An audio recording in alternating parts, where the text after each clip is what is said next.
4, 3, 2, 1. Main engine start, ignition, and liftoff of the Atlas V with Maven, looking for clues about the evolution of Mars through its atmosphere.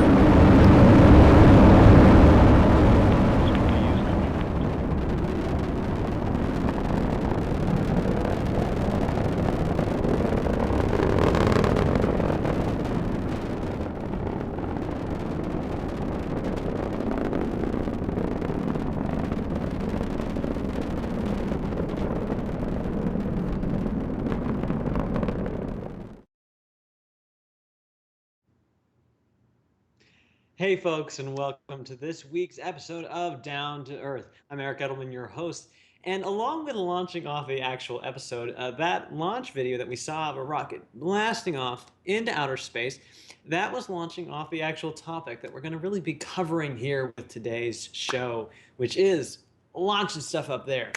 In particular, we're going to be talking about launching space telescope satellites up out there, how that actually works. And so now you don't actually have to have a telescope in space to be able to see things in outer space. Like we here at Slooh know that all too well. We have a network of ground-based telescopes. We have them in Chile, we have them in the Canary Islands. I believe we're actually looking live with the Canary Island telescopes over at Mars, one of our wonderful neighboring planets here. And we can see that at certain points. Oh yes, we're seeing Mars here from the Slooh observatories. If you didn't see it earlier on in the week when Slooh was having a wonderful live show about Mars and a celebration of it being the closest that it has been to us in just about a decade. And so we're seeing it when it's not quite as close, but still our magnificently friendly red planet. This is what we're seeing here. And we actually talked a little bit about Mars on the last week's episode of Down to Earth here. And what we're mainly talking about is crowdfunding astronomy, how we're getting to different places, how we're sending different telescopes up into outer space, how we're maybe colonizing a planet like, say, Mars. And so it's really great to be able to see this planet here, but even though we can see it here tonight on Slooh, there are some, limitations to having a ground-based telescope, like certain things like sometimes it clouds out.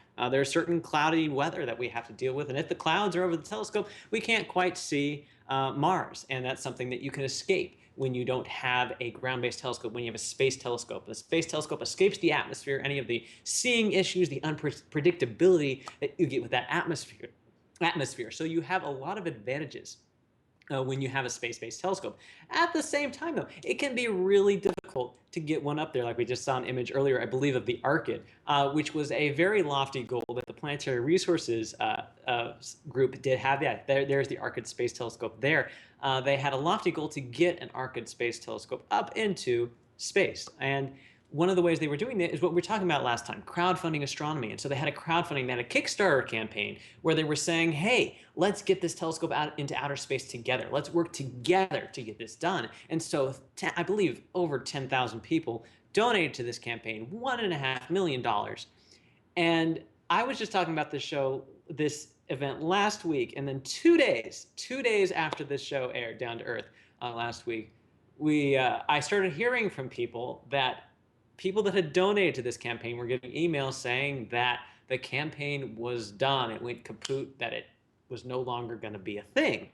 It was an amazing coincidence, but it also gives us an idea to have a conversation about what exactly this means. Because if you check out the Kickstarter campaign, which actually ended a couple years ago, it started in 2013, and so then the donors gave their money, and then it's been a couple of years now, and now they're hearing that it's not going to come to fruition. So what exactly did happen? Well, so here's an exact quote I'm going to read to you a little bit from what Planetary Resources said on their Kickstarter. When we closed the campaign in June of 2013, we were confident that the tremendous enthusiasm from around the world, this being all the donors, would translate into continued financial support outside of the Kickstarter community to move our idea forward. But what we discovered was unfortunate. Aside from all the progress that we made in the underlying technology, the follow-on interest from the business and education sectors to expand the Arcid campaign into a fully supported mission did not exist as we had anticipated. And we have explored and exhausted a variety of opportunities, big and small, for the financial backing necessary to complete the project. But due to the lack of necessary follow-on support, we are saddened to announce that we are unable to fulfill the ARCID, a Space Telescope for Everyone campaign. And so they said this, and they emailed all their donors, and they said, hey, we're going to refund you all of your money. And so this is making a lot of people really upset. A lot of people really disappointed because this was a huge, one of the reasons we talked about this last week is this is a huge deal. This was really one of the first really big space crowdfunding campaigns. And so this Kickstarter money, this was supposed to be the start. This was supposed to be something that caused the domino effect because there was such support worldwide for this incredible cause. What Planetary Resources is intimating here is that they thought that this would inspire other investors to really give them the money that they needed to make this telescope a reality. And that didn't pan out for them, unfortunately. Even though citizen science grouping together, that is a powerful thing. But for some reason here, it didn't quite work out the way that they expected. The bottom line is that they just couldn't amass enough money to get the telescope into outer space. And so what I wanted to talk about here today is that very subject itself. What does it take to get a telescope into outer space? Not only to build it, but to launch it, to get it to where it needs to be. And that's what we're going to talk about today. And so there's a lot of things that go into it. But first, maybe let's just see where that money lies in terms of previous examples. And of course, a great place to go there is NASA. They do have a lot of stuff out there in space right now.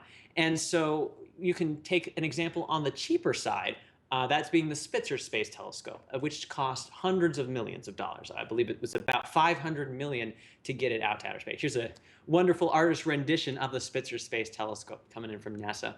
And then we have that this is an infrared telescope. And so what it does is, like, if you could think of infrared goggles where you see the really, if you're in a really cold environment and there's a hot human, that you'll see that they're red compared to like the blue background. It's sort of infrared goggles, so it sees in infrared in space. And so there's also the Hubble Space Telescope that we can consider in terms of, that's a little bit of a step up in price from the Spitzer Space Telescope, which I believe cost about $2.4 billion to get it from construction up to launch. And then we have, on the huge extreme of cost, we have the James Webb Space Telescope. The James Webb Space Telescope is absolutely a crazy amount of money. Currently, budget is over $8 billion for how much it's costing. People are nicknaming it the telescope that ate astronomy because that's where all the money in NASA is going to. Other programs are sort of falling a little bit by the wayside because of how much this telescope is costing. And so we have the $500 million telescope, we have the $2.4 billion telescope, we have the $8 billion telescope, and then now we can think back to the ARCID Kickstarter campaign, where citizens, they raised $1.5 million, and that is a lot of money. That is a whole lot of money. Please do not get me wrong here. That is a wonderful amount of money. I would love that amount of money, but in terms of how much these space telescopes with NASA have cost, it's a whole different ballgame. It's a whole different extreme. But at the same time, it's really not exactly a fair comparison to compare this crowdfunded money to the NASA government space telescopes, because it's a different process to get a privatized, which is Planetary Resources is planning to get the ARCID 100. That was what they were planning to do. It's a private company, it's not a government company, versus NASA, which has their own government processes they go through getting a telescope off the ground. And so let's break down these numbers, these finances a little bit, and figure out where exactly this money is going to and what exactly it means, what exactly a certain sum of money would mean. And so first, talking about the JWST, the James Webb Space Telescope, the telescope that's planning to be the successor to Hubble, costing a lot of money for us right now, but it wasn't actually initially expected to be as much money as we're currently seeing it end up as. Actually, initially, it was believed people were expecting it to cost somewhere between $1 and $3.5 billion. So right around how much the Hubble Space Telescope had cost.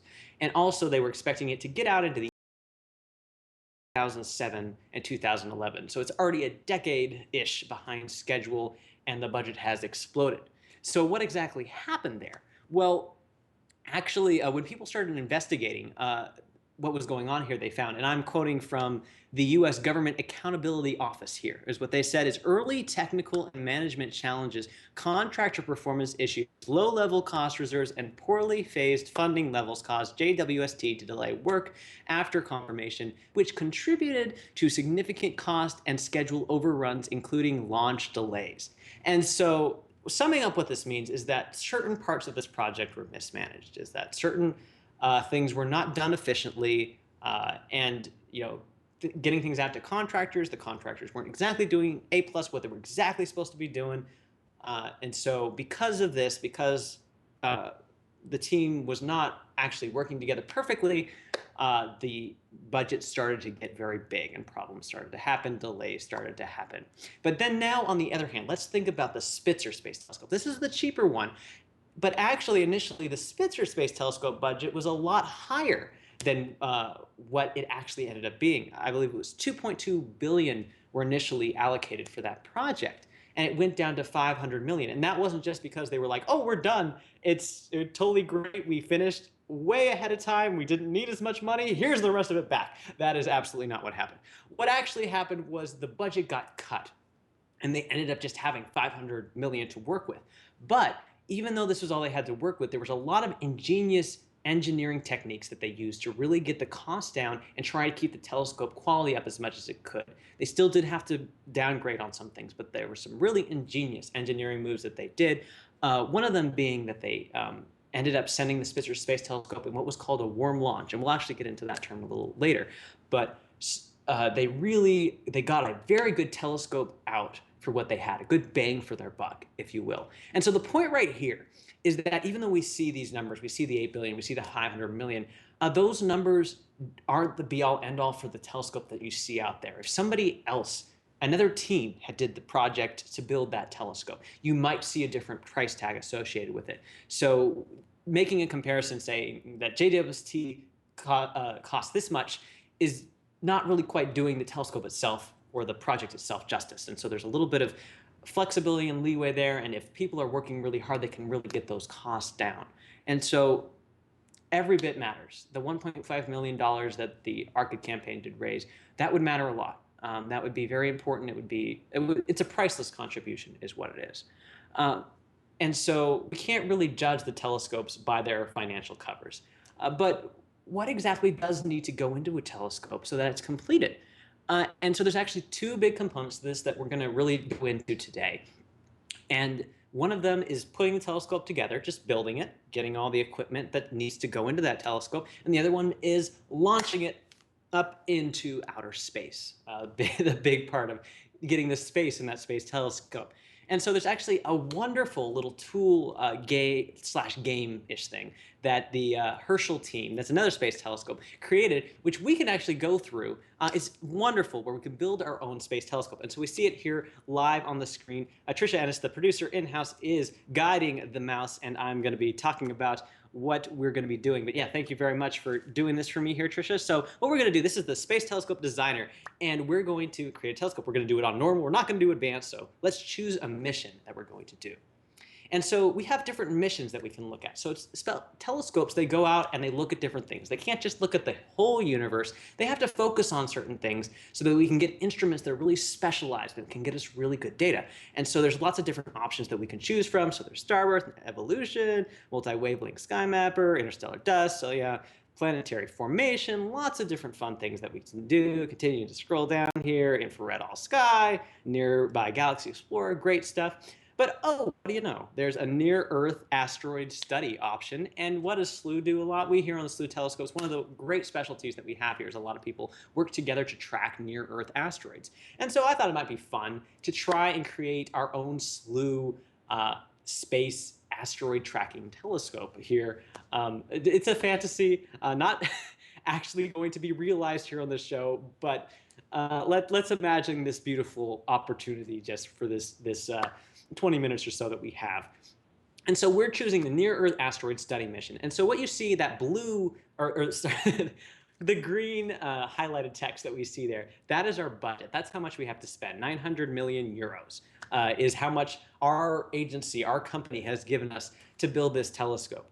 And so we have to stay within budget here. So we have different options. And so the first thing we have to look at is the satellite itself. So the mirror that we have on our telescope. And so what I actually would like to do here is I would love it if any of you are there in the chat, if you could help me build this telescope together with me. There's lots of different options that we can choose from.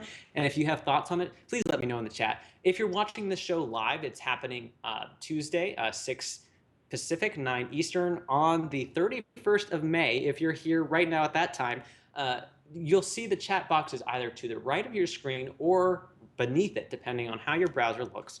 You just have to scroll a little bit to find it. And so you can talk to me in the chat. I see the chat right here. It seems like Steven was just explaining a little bit about how Slooh works to a new member. I love to see community interaction going on there. But if you chat to me in that box, I'll see what you're saying, and maybe I'll take your suggestions into account with how we're building the telescope. Or, of course, I can just build one here if you'd more like to just see how it's done. So the first thing that we have to do is we have to look at the mirror. And so wonderful, Trisha has the options up. So the diameter, the length of the mirror. So like the bigger the mirror is, the more that we can see. And so the 0.5 meter telescope, that would be a little bit smaller. Then we have the 8 meter, which would be absolutely gigantic. And so, yeah, like how much would the 8 meter cost if we were just to put that in there? Because we have to think about our budget too. So try and choose the 8 meter option and see what goes on there. Yeah, and so we see the cost there already is 1 billion euros. And so if you're not Euro friendly, just consider that euros are pretty much equivalent to dollars. But we're just going to put that like that. So it's just about $1 billion or €1 billion to create a 8 meter mirror. So already we're right over budget. So we know we don't want anything near that big. That would just cost way too much. So let's just go, with 1 meter, say. Let's take it easy with that, since we're looking at things close up, the asteroids in our different place.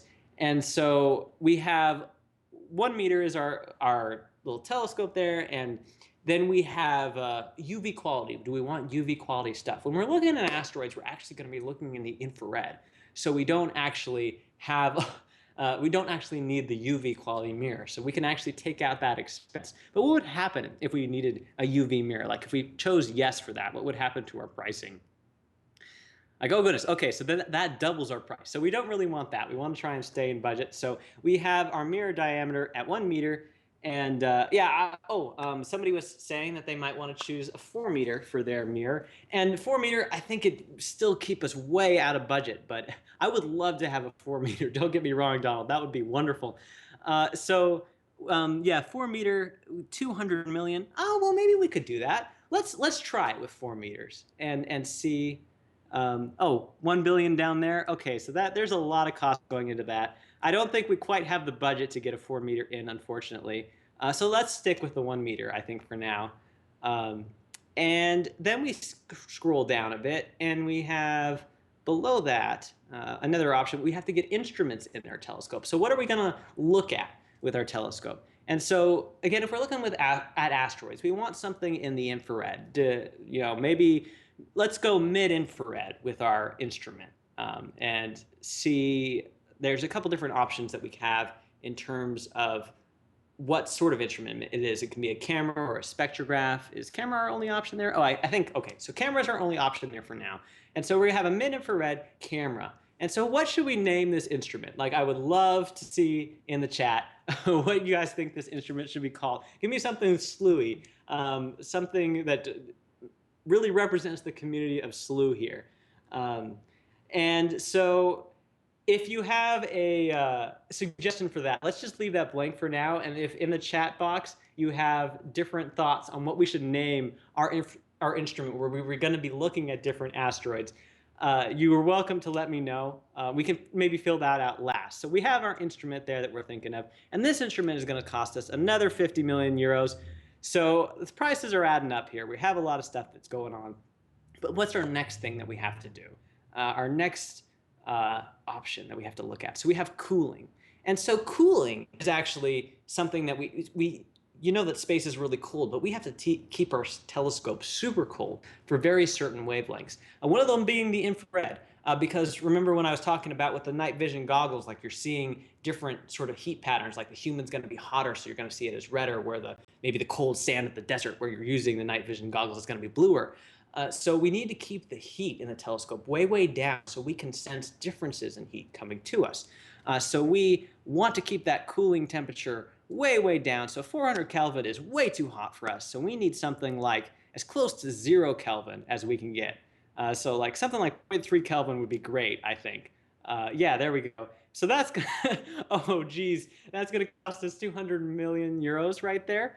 And so we can look at our budget there at the top of the screen. The green money shows us how much we have left. So we have 465 million euros left for our mission. We'll see how we go. So the cooling's okay. We're still within budget with the cooling. The next thing we have to do, though, is pretty fun. We have a launch vehicle that we can get done. So let's see. What are their options for the launch vehicle? Okay, so we have a ton of different launch vehicles. And so what you need to know about these is that they're different sizes. So depending on how big or bulky your telescope is, these can carry different things. Like if we have the lightest or the smallest launch vehicle, it's going to be a lot cheaper, but maybe it couldn't carry our whole big gigantic telescope. So we have to be very careful and make sure we pick something that's big enough to hold our telescope, which includes the instruments, includes the mirror, lots of different things. And so I think we probably don't need the huge NASA one on the left. Why don't we go with, let's see, one of the ones in the middle there. Trisha, I welcome you to choose one that suits your fancy. I don't think we can go too low. But yeah, I think that one's fine. I actually can't see oh, this is the SpaceX rocket. Oh, okay, that's right. I think that one would work fine for us. And so that one would cost us 40 million euros to launch that rocket. And it's going to be really expensive because shooting something up into outer space, that takes a lot of fuel. It's really expensive. So it's something that it's a price that we need, essentially. So we have our rocket, that works. We got our wonderful Falcon 9 rocket. And what do we have beyond that? So then we have to choose a launch site. And so this one gets a little fun because we actually have to consider, depending on which launch vehicle we use, we have the Falcon 9 that we're using, and depending on where we want to put our satellite into orbit, our space telescope into orbit, there are different places on Earth that we need to launch our satellite from. That will limit us. So what we can do is we can try different things. And let's see, does anybody have any thoughts here on different places? You see these different places on the map. There's a place we have America, and we have one in Japan, we have one in Russia, South America as well. And oh, yes, indeed, Stephen, big bucks. This is Space Telescope territory. Anybody have any thoughts on that? I mean, since we're working with SpaceX, I'm thinking it might be good to stay with America because it's an American company. Maybe it might be easier to transfer things that way. So why not go to the Kennedy one? I believe, yeah, Trisha just clicked on that one. Thank you, Trisha. So what happens when we click on that one? Is there any information that pops up below that we can see? Okay, so we chose a site. And so what's interesting about our specific site that we have is that we have different orbit options that we're seeing here. That we have the option of either being in a low Earth orbit with our space telescope, a geostationary orbit, or an Earth-Sun L2. So, okay, let's just go into a little bit what these different orbits mean. The low Earth orbit actually comes in, it's where the International Space Station is. So we have that. Oh, and here's a wonderful visual that we have that shows where all of the NASA telescopes that are studying the sun, the different orbits that they're in. So they can be really close into the Earth. They can be a little bit further out and a little bit expanded where they come in close and they get a little further away, elliptical orbits. And they can just be closer in or further away, and that lets them do different things in space. Like, for example, the ones that are closer in their orbit, they're the ones that are going to be they're easier to service, like the International Space Station. Astronauts can come and go a lot of the time because they're so close to Earth. If something's going to go really far out, way, way distant, like we're seeing more of the stuff that's distant to us here in this visualization, some of that stuff would be a little tougher to service, to go out and see again. So once it's out there, okay, bye-bye. It's pretty much gone from us. It has to do science on its own. But maybe it can see different things than it could see if it was closer to Earth. Maybe it would be easier to keep it in orbit because there would be less issue with drag through the atmosphere or orbital degradation, things like that. And so we see different opportunities, good things, bad things that we can get done at different orbits. And so the question here is, what sort of orbit should we have with our own space telescope here? So we have low Earth orbit, geostationary orbit, Earth Sun L2. So low Earth orbit, that was the International Space Station. Geostationary, it's let's see. Oh, it's 22,236 miles above the Earth, and it stays in the same place above Earth at each point. So it's orbiting and turning at the same sort of speed as the Earth. If it's always above California, it'll always stay above California. Where the International Space Station, that moves around and it moves quicker than the Earth turns. And so it sort of passes over things. And so then we have the Lagrange point 2, L2. The Lagrange point 2 is really interesting. That's actually where we're going to be sending the James Webb Space Telescope. Lagrange point 2 is a place where it's sort of at a point when considering both the Earth and the Sun system, where it's going to be able to stay in the same place, where the Earth tugging on it and the Sun tugging on it, they're sort of going to be equivalent powers, and so they're going to cancel each other out, and it's going to be a sort of an easy place to stay, but pretty distant from Earth. So unlike the Hubble Space Telescope, the James Webb is, once it's out there, it's out there. We're not going to be able to go back to it. And so we have a few different choices here, and I see Donald said close to the Earth orbit with the ISS. Yeah, I sort of agree with that. We know it's our first space telescope here on Slooh, so let's keep it close. Let's make sure that we can just change what we need to change if there's ever problems with it. Maybe we can send up another mission, spend a few $100 million to change that up. And so, okay, we have our low Earth orbit here, which is, and then, so then we have another question, that we have our mission duration, which is how long this mission is going to last. And we see that below the orbit question. And so this is like, how long are we going to pay attention to this satellite, this space telescope? How long is it going to do science for us? And so the main thing we actually have to consider here is how long it's going to actually have enough coolant, so stuff to cool down. Like, remember earlier we were getting it really cold so that it could do its mission and do good science. And so I believe with the amount of coolant we have, we're only limited to about 36 months of the stuff in space. I think that is it. And so it's going to cost us 20 million euros a year to keep it up there. So that's not a huge cost for keeping it in orbit that long. So we have our orbit there. We have our length of time there. And so I wasn't seeing any suggestions for names for what we should name our instrument. But let's go back up. That's the last thing that we have up there, is the name of the instrument that we have. Yeah, instruments. It's above cooling there. Yeah, you got it. So instruments. Let's just name it. Two Slooh for you, with 2 being a 2 and 4 being a 4. We're 2 Slooh for you. And that's our instrument there.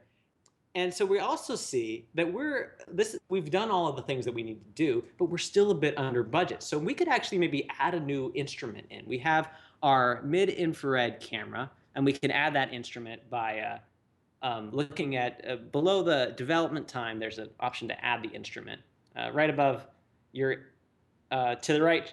A little bit to the right, Tricia. Okay, you already added it. Never mind. You got it there. And so then let's get a far infrared telescope up, or far infrared instrument in there, since we have the opportunity. And so this is our let's see, Slooh Space Wonders. Some name.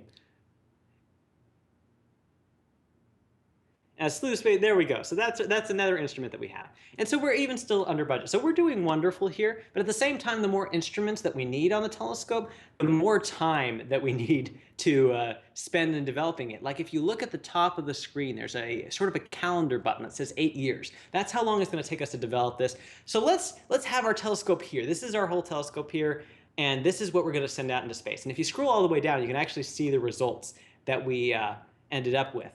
Way down at the bottom of the screen, it's actually going to show us what the instruments look like inside the space telescope. So yeah, way down there. Yeah. Oh, yep. There they are in those cubes. We have two Slooh for you, and we have Slooh Space Wonders, I think it was. And so those are our instruments. We see them inside the telescope, and then we see it sort of inside the rocket. And this is how it's going to launch. And that's what we've done. We've made a space telescope that's going to launch into outer space. It's going to be in near Earth orbit. It's going to be out there. We're going to be able to do science with it for 3 years. But this is a really fun program. I'm actually going to put the link to this little game that we have here in the chat after the show, so you're welcome to try this yourself as we do it. But yes, now we're launching our space telescope into space. And so as we've gone through this, I hope that you've been able to see just how many different moving parts there are involved in this, in building a telescope and sending it out into space. There's a lot of things that need to happen. And so $1.5 million that was raised for the Arcade 100, that's really important. That's really important stuff. But apparently the planetary resources just couldn't get all the money together to put all of these moving parts together to lift off their rocket, see it go into outer space. And it's going to be, it's unfortunate that that had to end the way it did. But of course, we're still going to have other chances. This stuff that we're doing and sending telescopes out into space with the crowdsourcing, crowdfunding, this is new to us. This is exciting, and there's definitely going to be more opportunities on the horizon. I, for one, am absolutely excited to see what comes next. And even though James Webb Space Telescope has been sucking out so much money with what it's been doing, I'm really, really looking forward to seeing what it comes up with next in terms of when it launches. There's actually a really, really elaborate thing that happens when this space telescope launches. And it takes about a month for it to unveil and get to its Lagrange point 2 in space. And after we end the show, we're actually going to show a video that you can watch at the very end of what the computer simulation of the 30 days-ish that it will take this telescope to become the space telescope it is once it has launched. And so look forward to that in just like a minute. But here we are at the very end of the show. I hope you've learned a little bit about what goes into space telescopes and that sort of regime, and that even though there wasn't a success with the Arcade 100, there's still more out there. There's still more possibilities out there. And we just got to wait for them to come and stay passionate about space. And of course, I know that you guys here at Slooh are going to stay passionate about space. I'm so glad that you watched my show here tonight. Thank you again for joining me here on Down to Earth. My name is Eric Edelman, and I hope to see you next week, same time, same place, always here on Slooh.com.